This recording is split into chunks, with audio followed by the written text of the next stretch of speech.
Well, this is a stark contrast to the mild, sunny video I shared with you last week. We've got snow, and we actually had quite a lot more this morning, but it's now about 2:30, 3:15 in the afternoon, and the majority of it has now melted. We've only got about 40 minutes or so until the sun begins to set, but I wanted to get out and embrace this day, get some time in nature, get some fresh air, get my body moving, and at the same time see what sort of images I can come across today.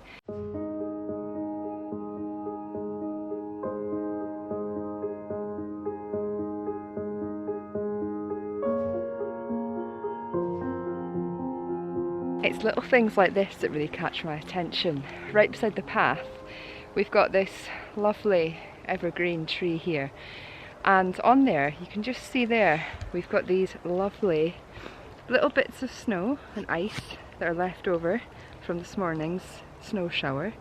And they're thawing just now. You may be able to hear around me, there's all the snow is thawing from the trees. But when you find little things like this, it really interests me because this is changing every few minutes. Every few minutes this is changing. And potentially in the next half an hour it'll be completely gone. So I'm going to create some images of it just now and see if I can get some nice abstract photographs of this before it all melts.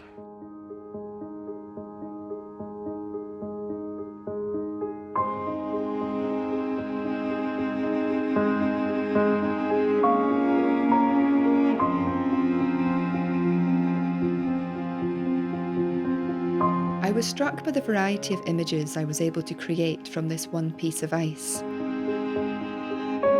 By experimenting with different angles and zooming in and out with my body, a whole world of image opportunities was discovered.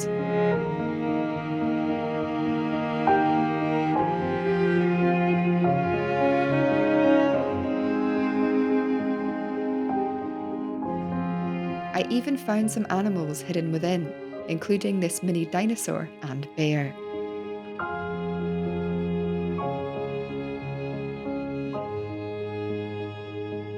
But little did I know, this was only the beginning.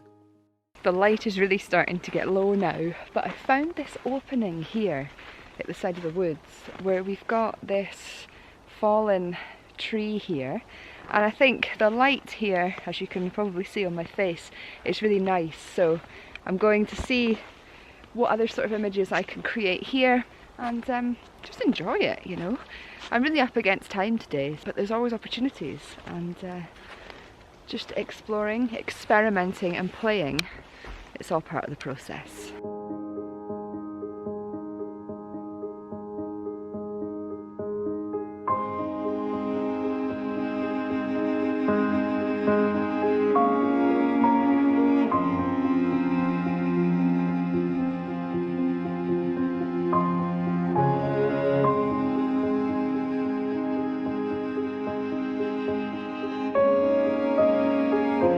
I didn't find as much opportunity on the branch as I'd initially thought, and quickly moved on.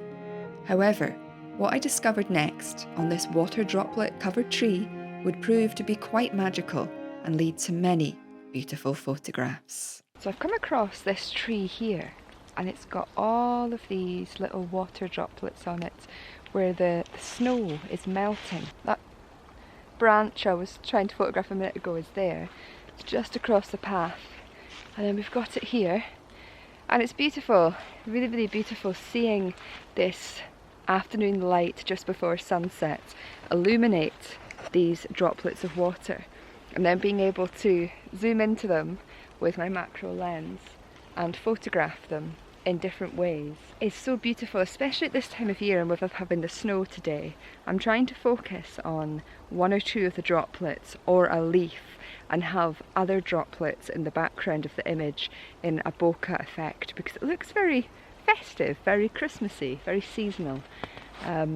It's a good way to get creative, you know, when you're in a location and a situation like this where the ground's pretty messy now because of course there's no fresh snow and there's all this chaotic woodland around you. which, I mean, it's all perception, isn't it? This doesn't have to be seen as chaotic. I mean, it's beautiful, but from a clean, simple photographic perspective, there's a lot going on here.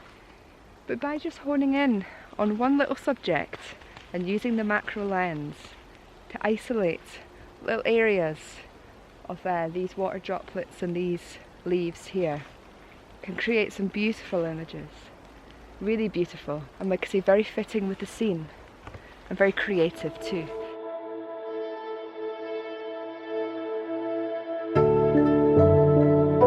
I was initially attracted to the water droplets and created a variety of images, some in focus and some not so much, but I loved the effect this created regardless.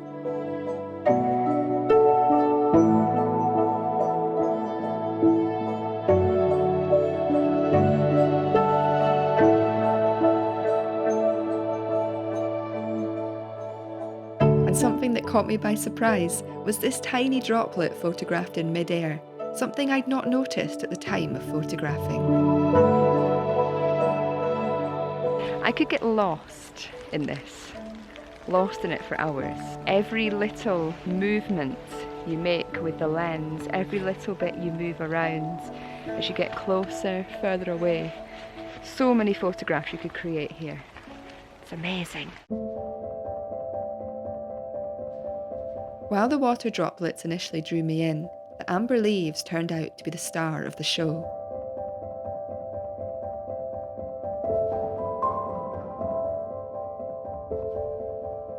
I had great fun photographing these.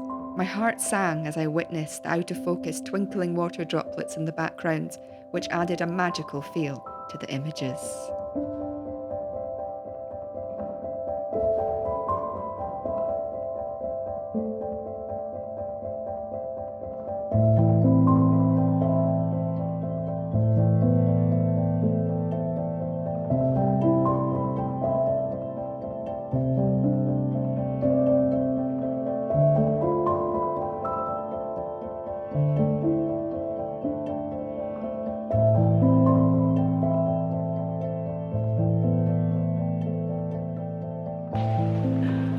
It's a very interesting camera angle.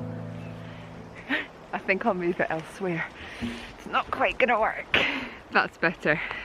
It's beginning to get dark, but before I leave today, I have some thoughts that I'd like to share with you, because I feel this could be quite useful or beneficial in your own photographic and even life's journey. This video today has been a strange one for me, because I've come out and created a video in a very short space of time, which is something that I wouldn't normally do. You see, the daylight hours right now in Scotland are very short, and I'm trying every day to get out before it gets dark. And right now the sun is setting at like 3:30 in the afternoon, so we really don't have much daylight at all.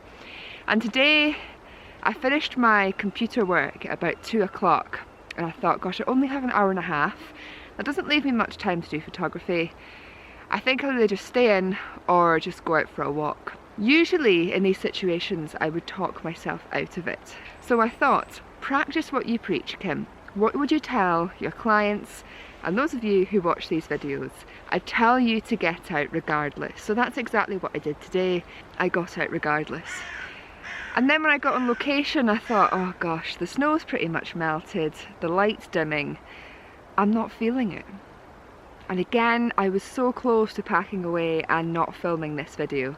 But I thought, no Kim, push through, see what you can find. There's got to be opportunities here. It's what you speak about all the time. Rightly so, there was opportunities. Then another dilemma came. I only came out today with my camera and my macro lens. Usually in the summer, this is the setup I go out with. No tripod, no filters, no additional lenses. But at this time of year, with the light getting darker, I could really have done with a tripod today. Again, I very nearly packed up, didn't create any images, and very nearly went home. And I thought, no Kim, use what you've got and see what you can create. So I bumped my ISO up, I tried my hardest to stay as still as possible and find something to photograph.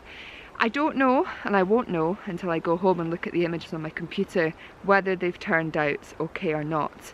But I still got out, I still created a video, I still created photographs, and I'm hopeful that at least one, if not two of the images have turned out pretty well. Even if you've only got an hour, head out and see what you can create. I think we so often put limits in our path to stop us doing the things we want to do. And one of the biggest things that I think we all say is that we don't have the time. But if we're not making the time to do the things that light us up and that we really enjoy in life, then what is the point? I know many people have full-time, very busy jobs, they have families, they maybe care for loved ones, and loads of other commitments.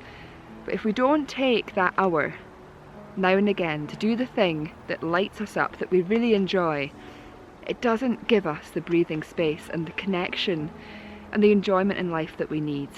So today, despite all of these things that I would normally have thought, nah, I'm not doing it, what's the point, it's not worth it, I'll wait till tomorrow, I pushed through them and I did it regardless. And in doing this, it's made me feel good. I've got some exercise today, I've spent some time in nature. I've really enjoyed creating images. Even though I don't know how they've turned out, I've really enjoyed it.